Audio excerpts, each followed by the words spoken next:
Alola Pokemon trainers, this is GatorX, and today we're going to be talking about Ultra Sun and Ultra Moon, but before I begin, I just want to remind you to check out my last video as well as my other channels. Also, very quickly, one of my friends is going to be starting up a podcast on which I'll be a regular host. It is a little more off-color and unfiltered, but if that's your thing that you'd like to see and if you'd like to hear me on it, go ahead and check it out. The channel where the podcast will be posted is linked in the description. With that taken care of, let's begin. Now, ever since Ultra Sun and Ultra Moon were announced, of course speculation has been rampant, especially since we've only got a 40-second trailer to go off of. But there is one thing for sure, there are going to be changes. Whether this game ends up being a sequel or an alternate version, there's going to be some differences from this and regular Sun and regular Moon. Because of this, there are some changes that I personally would like to see. I'm sure a lot of other people have these same changes in mind, but these are mine in the order that I'd like to see. So let's go ahead and begin with the number 5 change I'd like to see in Ultra Sun and Ultra Moon. The starting island. Now there has been a lot of speculation recently as to whether or not we'll still be starting on Melemele Island. Some people have ideas that we could be starting on Ulaula Island based on various aspects, the Z-Ring being one in particular. Personally, I think this would be a great idea if we don't start on Melemele Island. It could actually change up how some of the story goes as well as the Pokemon we encounter and at what levels. However, I don't think Ulaula Island would be the ideal island to start on, mostly because it's got a lot of the bigger, beefier Pokemon and more important locations. I would like to start on Akala Island with my Baze Malo and Tapu Lele, but hey, that's just me. Doing this would also be a good way for other changes to be implemented throughout Ultra Sun and Ultra Moon.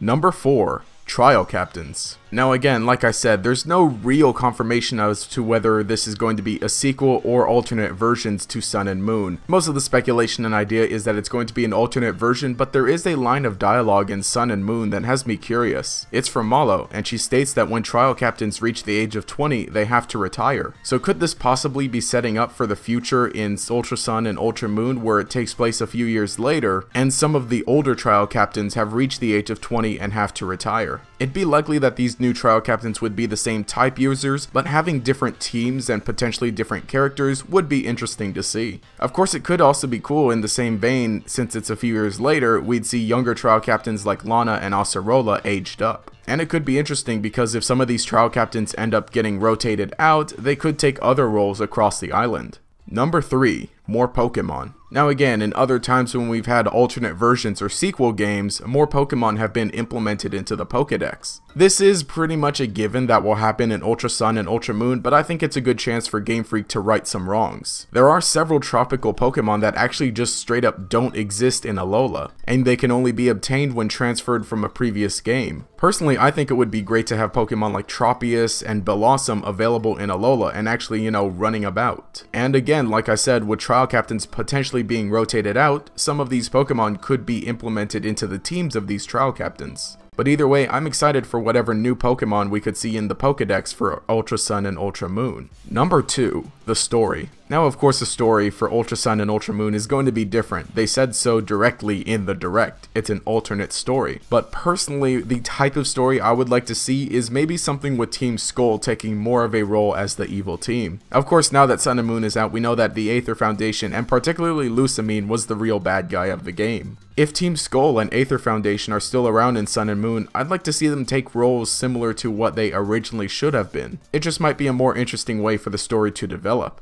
Number 1. Locations. Now despite Sun and Moon taking place across 4 islands, the region actually didn't feel that big. I don't know what exactly it was, but it seems like there could have been more to explore. Now of course the real islands of Hawaii have more than just 4 islands, so maybe they could have done something with that. But also I would have actually liked to see some locations that we explored actually be expanded upon. I know Exeggutor Island isn't anything too special, but it might have been cool for there to be more to do on that island. As well as Ultra Space, which I've been talking about for like more than half a year at this point. I want to see more of Ultra Space. Give us more of Ultra Space, Game Freak. Of course, we don't even see much of Ultra Space aside from this small cave, so there could definitely be much more to explore. There's potentially a whole planet of Ultra Beasts that we haven't seen that we just did not get to visit. Obviously, I'm not asking to be able to visit an entire planet, but at least maybe a small area, maybe like a town's worth of square footage. And again, like I said, there could be potentially new locations that we could visit. There's been a lot of speculation, of course, about the actual map of Alola and like an island way in the distance hidden by the clouds, and personally I definitely would like to see more actual physical locations to visit, potentially something that could be implemented more as a post game. Anyway, that's it for this short top 5, but let me know what you think. Do you agree with the changes I'd like to see, or are there any others that you'd like to see even more so? Leave a comment down below and we'll continue the discussion down there. If you enjoyed the content, remember to leave a like and subscribe to show your support. You can also enable notifications by clicking the bell icon next to the subscribe button. This will make sure you see each new video as it comes out and will make you a member of the Chingling Squad. Anyway, this has been GatorX.